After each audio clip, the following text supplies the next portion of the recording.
আমি মাওলানা ফরিদউদ্দিন আল মোবারক বলতেছি।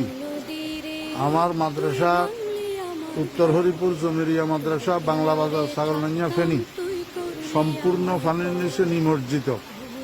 মাদ্রাসার 3 সেট ঘরগুলা দেখতেছেন আপনারা, সম্পূর্ণ পানির নিচে, এবং রান্নাঘর পানির নিচে, মসজিদের ভবন এবং মাদ্রাসার ভবন নিচতলার প্রায় 62 পানির নিচে।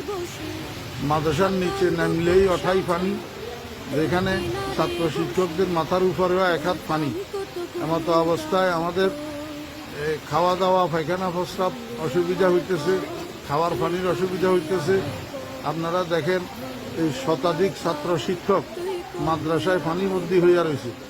এই অবস্থায় হৃদয়বান মুসলমান ভাইদের এবং বিভিন্ন স্বেচ্ছাসেবক সংগঠনগুলোর কাছে আবেদন, আপনারা মেহরবানি করে এখান থেকে আমার ছাত্র শিক্ষকদেরকে উদ্ধার করেন। ছোট ছোট বাচ্চা এগুলা সাঁতরাইয়া যে রাস্তা পর্যন্ত যাবে এমন এই অবস্থা নাই। এমত অবস্থা আপনাদের কাছে বিনীত অনুরোধ, আপনারা যেখানে আছেন আমার এই ছোট ছোট ছাত্র শিক্ষকদের দিকে একটু সাহায্যের হাত বাড়ান, একটু তাড়াতাড়ি এখান থেকে আমাদেরকে উদ্ধার করার চেষ্টা করেন।